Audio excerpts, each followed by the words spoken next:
마태복음 12장을 보겠습니다.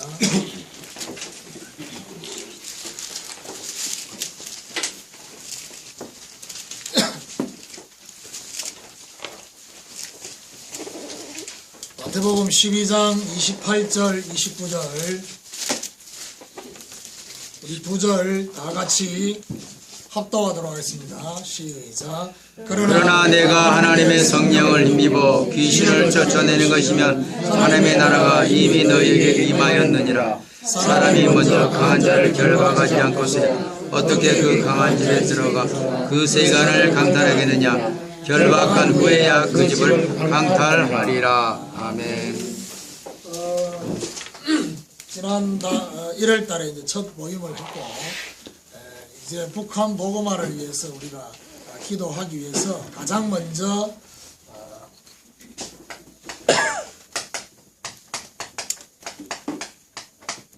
북한이라는 나라에 흑암이 있습니다.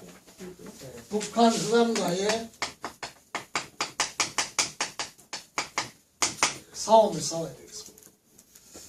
어떤 면에서는 이런저런 방법을 통해서 북한 이탈 주민들을 교회로 모실 수 있습니다. 중요한 것은 뭐냐 하면 그들이 북한에서 이탈하기 전까지 이 영향 속에 살아가요. 지난번에도 얘기했지만은 이 영향권에 살았기 때문에 사실은 이게 불신자 상태와 마찬가지로 뿌리 내려 있습니다. 그래서 우리가 북한 보고마를 위해서 분명한 영적 싸움을 해야 되겠다, 그런 생각을 듭니다. 그래서 서론적으로 좀 말씀을 드리고 싶은 것은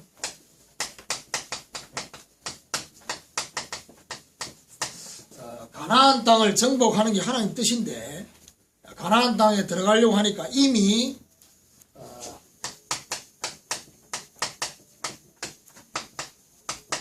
일곱 족속 30일 왕이 자리를 다 잡고 있습니다. 중요한 거는 뭐냐, 남북한이 통일이 되더라도 이 북한에 지금까지 자리 잡았던 일곱 족속 31왕이 있다. 그러니까 그 흑암과의 본격적인 싸움에서 준비하지 않으면 이들은야, 통일하면 문제가 생겨요. 그냥 단순히 문제가 아니라 여러 가지 문제가 생겨요. 그래서 그거를 미리 보시고 우리는 정말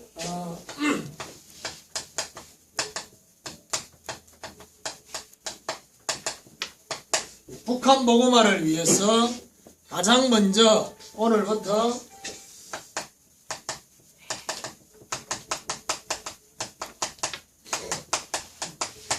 영적 싸움을 시작해야 되겠다. 자, 중요한 거는 이 영적 싸움을 싸우는데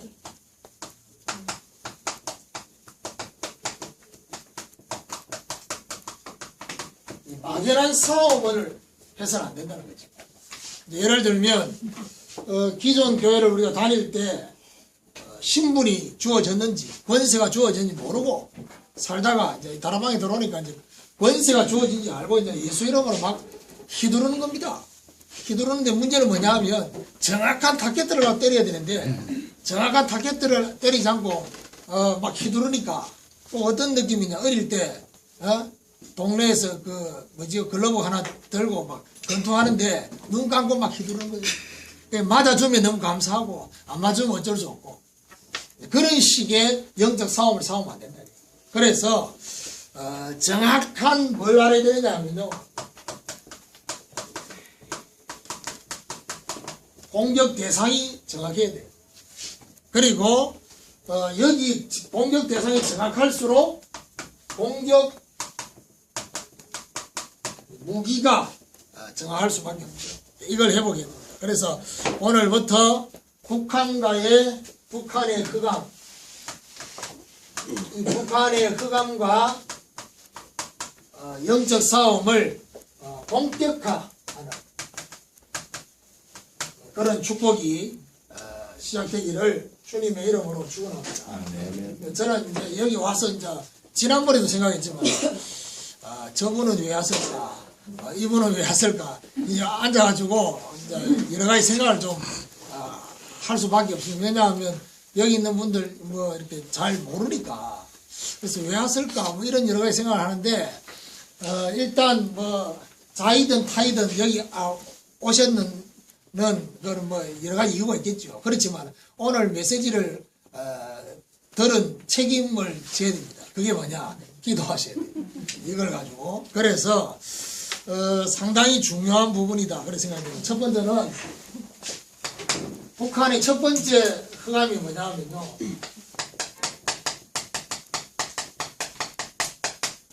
주체사상. 김일성 주체사상. 그래서 이걸 가지고 우리가 기도해야 될 중요한 제목이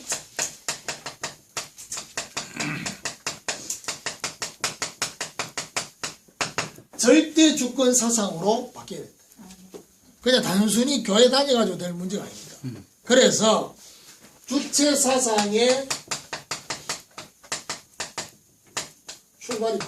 참고로 먼저 이 얘기하기 전에 참고로 저는 북한 전문가가 아닙니다. 여기 이제 저보다 북한에 대해서 훨씬 잘 아시는 집사람도 계시는데 제가 이 메시지 준비하려고 하니까 인터넷 들어가서 좀 봤습니다. 주체 사상이 뭔지. 대충 이렇게 그냥 감 잡고 있는 정도가 아니라 조금 봤습니다. 혹시 조금 다를 수 있는 부분도 있어요. 근데 뭐 저나 여러분의 수준이 일반이라 싶어서 담대하게 제가 말씀할 수 있는데요. 사상의 출발이 바로 창세기 3장 5절입니다. 그러니까 창세기 3장 5절이란 말은 하나님의 자리에 김일성이가 들어간 거예요. 그래서 김일성이라는 이 존재가 자기의 독재 체질을 유지하기 위해서 그리고 이 자기 자신을 우상화하기 위해서 만들어낸 사상이 주체사상입니다. 그래서 이 주체사상에 흐르고 있는 중요한 그게 뭐냐? 집단 중심입니다. 그러니까요, 자본주의와 사회주의의 근본적인 차이가 뭐냐? 자본주의는 개인 중심입니다. 근데 사회주의는요, 집단 중심이거든요. 그래서 제가 볼 때는 이 사람들이 하나님은 믿지 않지만은 사도행전 2장 44절, 45절에 보니까 초대교회처럼요, 서로의 것을 이렇게 그냥 이렇게 해가지고 그냥 좋게 말하면 공동체를 이루는 거죠. 그래서 공산주의적 인간이 뭐냐? 이 공산주의적 인간은요, 집단주의적 사회관계입니다. 집단주의적 사회관계를 강조합니다. 이게 바로 이 주체사상에서 지금 말하고 있는데요. 그러면서 주체사상에서 세 가지를 얘기해요. 그러니까 아주 이 세 가지 사상이 얼마나 참 그럴듯하냐면 자주성, 창조성, 그리고 의식성. 하여튼 보니까 참 만들기도 잘 만들어냈어요. 근데 이제 이게 뭐 어떤 거냐면요. 주체사상이 어떤 거냐면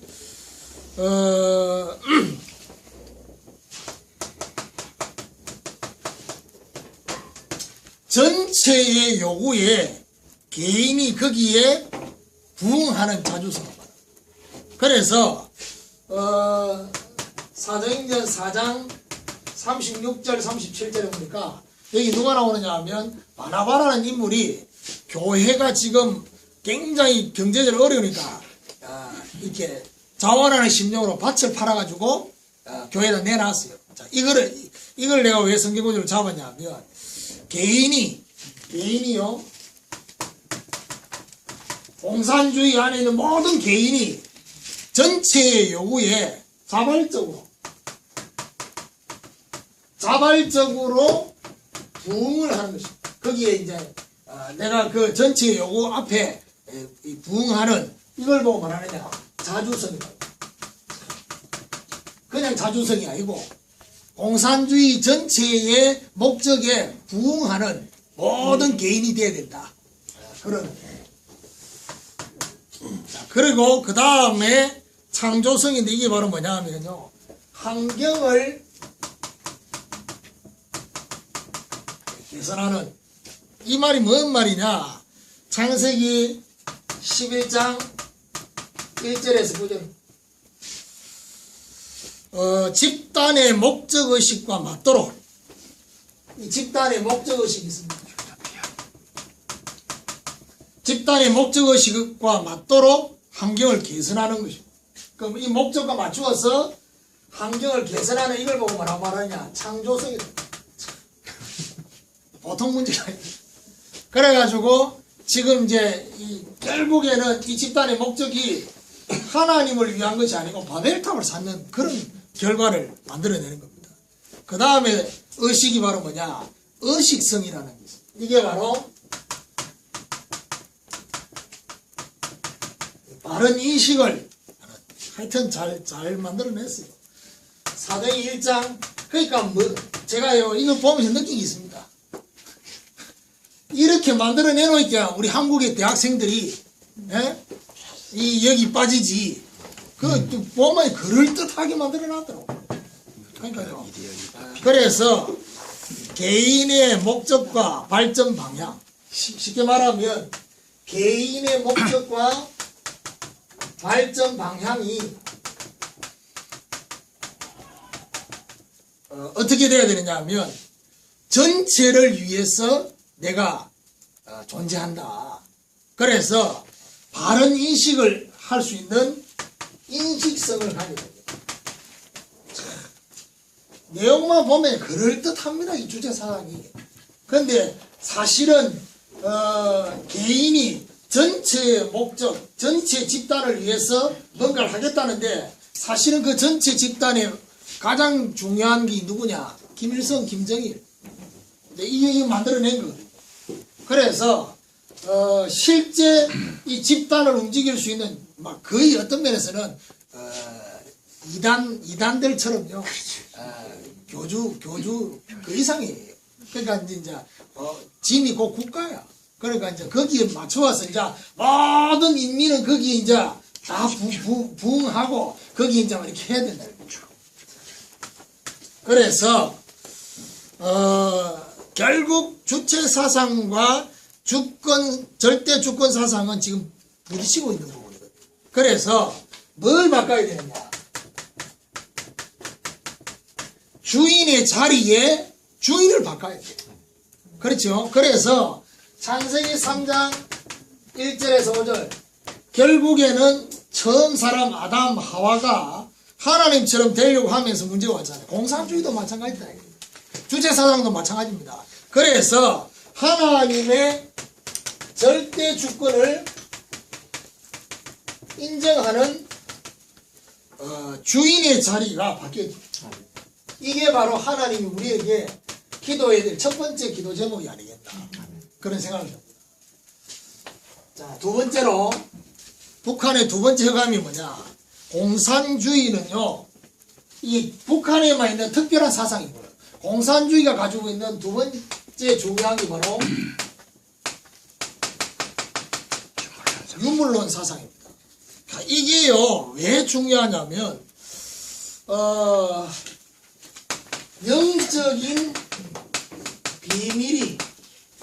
영적 비밀에 대한 실제가 이 현장에 나타나도록 기도해요. 뭔 말이냐면 유물론이 뭘 말하느냐면요. 물질이 모든 것의 근원이 된다는 거죠. 그래서 요한 1서 2장 16절에 보니까 하나님이 사랑하지 않는 세상은 육신의 정욕, 안목의 정욕, 이성의 자랑. 이 말이 무슨 말이냐? 그들이 말하는 겁니다.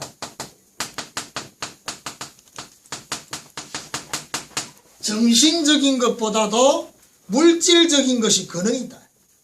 이게요. 이 물질이 바로 이게 근원이라고 주장하는 게 바로 유물론 사상. 한 가지만 말씀을 드리고, 여러분 중국 가서 복음 전해보면 이 사상에 쩔어있기 때문에 유물론 사상에 쩔어있기 때문에 복음을 잘 못 알아듣습니다. 어떻게 못 알아듣냐? 영적인 말을 못 알아듣습니다. 이게 보통 문제가 아닙니다. 여러분 중국 가서 우리가 캠프하고 해보지만요, 조선족은 복음을 좀 알아들어요. 그 알아듣는다 이유가 뭐냐면요, 이 사상에 덜 찌들려 있어요. 근데 한족은 안 그래. 한족은요, 복음을 받기는 받아도 영적인 비밀을 잘 몰라요. 못 알아듣는다니까. 왜냐하면 이런 어마어마한 문제가 화풀이 있어요. 그래서 이 사상의 목적이 뭐냐, 유물론 사상의 목적이 뭐냐, 사실은 이겁니다. 사회주의가 목적입니다. 그들이 말하는. 그러니까 쉽게 말하면 자본주의의 경제체제, 자본주의의 경제체제를 비판하기 위해서 들고 나온 게 바로 유물론 사상이에요. 그래서 여러분 잘 아셔야 될 것이, 이 유물론 사상의 결과가 있습니다. 어떤 결과가 와버리냐, 이 사상의 결과는요, 창세기 3장 19절.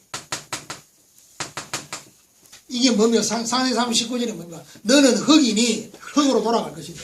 인간을 흙으로만 생각을 하는 거예요. 그러면 결국에는 하나님이 인간을 원래 만들 때 짐승하고 다르게 뭐가 있습니까? 영혼이 있잖아요. 근데 그 영혼이라는 그 아주 고귀한 것을 빼앗아버려요. 그래서요, 가장 귀한 인간을, 가장 귀하게 만들어 놓은 이 인간을, 이 유물론 사상 때문에요, 이 인간을 경시하는 결과가 와버려요. 경시한단 말이 뭐냐? 사람을 죽이는 것을 쉽게 생각해요. 여러분 중국 같은 데 가보세요. 사람 죽이기 쉽습니다. 지금도 중국, 북한, 중국은 지금도 사형제도 실제로 합니다. 근데 어떻게 하느냐? 쉽게 합니다. 쉽게. 왜냐하면 이 사상 때문에 그렇습니다. 사람의 영혼이 아주 귀하다, 사람은 너무나 귀한 존재다, 이 생각이 없어요. 그래서 그냥 짐승이나 사람이나 똑같은 거지. 그러니까 뭐 타락을 하고, 이것도요 영적인 걸 생각을 안 하기 때문에 쉽게 타락하는, 짐승처럼. 보통 문제가 아니고요. 그래서 제가 말씀드린 것처럼 굉장히 영적으로 혼미하다는 거예요. 육신적인 거, 물질적인 거, 이런 것들을 강조하다 보니까 영적인 부분에 대해서 혼미해요. 그래서 고린도서 4장 뭐라고 말하냐, 이 세상의 신이 믿지 않는 자들의 마음을 혼미케 한다 했습니다. 예수 믿고 구원받고 가난에서 탈출하라, 이런 얘기는 알아들어도요, 영적인 복음에 대해서, 이거에 대해서 전혀 알아듣지 못해요. 그래서요, 천주교에서도 그 얘기 있잖아요. 천주교에서도 7살 때까지만 천주교가 이 아이를 잡고 있으면 평생 이 아이는 천주교를 떠나지 않도록 만들겠다 했잖아요. 그러면 지금 중국이나 북한이나 이 문제가 뭐냐면 아이 때 이걸 집어넣는 거예요. 주체사상 집어넣고 유물론상 집어넣는 거예요. 그러다 보니까 지금 정말 우리가 기도해야 될 부분이 뭐냐면, 기성세대는 잘 안 바뀌어요. 보험 전에 보면. 그럼 결국 하나님이 지금 누구를 건드리라는 얘기냐? 후대를 건드리라. 요 꼬맹이들을 건드려야 돼, 지금. 요거 들어가기 전에, 유물론 사상 들어가기 전에 건드리라. 그래서 우리 교회가 협력, 중국에 빠졌는지 모르겠는데 협력하고 있었던 중국의 그 종항에 이마누엘 교회 있잖아요. 그게 그 교회가요, 중국 3자 교회입니다. 3자 교회는 유일합니다. 다락방 교회 중에서. 전부 지하 교회거든요. 근데 3자 교회인데 그 교회에서 지금 뭘 준비하고 있냐면 RUTC를 준비하고 있어요. 우리가 볼 때는 RUTC인데 본인들은 뭘 준비하냐? 유치원을 준비해요. 이게요, 굉장한 뭔가를 지금 이걸 보고 지금 사용하는 거예요. 그러면 이게 지금 하나님 보실 때 어마어마한 사업이죠. 그러니까 하나님 그 교회 경제인들, 산업인들 붙이시잖아요. 왜냐면 이거 하라고 이거죠. 하나님하고 진짜 중요한 부분이니까. 그래서 우리가 기도해야 될 게 바로 뭐냐, 이 북한이라는 이 땅에 정말 영적인 실제가 벌어지도록 기도하셔야 돼요. 예수 이름으로. 오늘 마태복음 12장 28절 29절, 내가 하나님의 성령을 힘입어 귀신을 쫓아내는 것이면 하나님의 나라가 임하였느니라. 뭔 말이냐, 예수 이름으로 이루어지는 영적 사실입니다.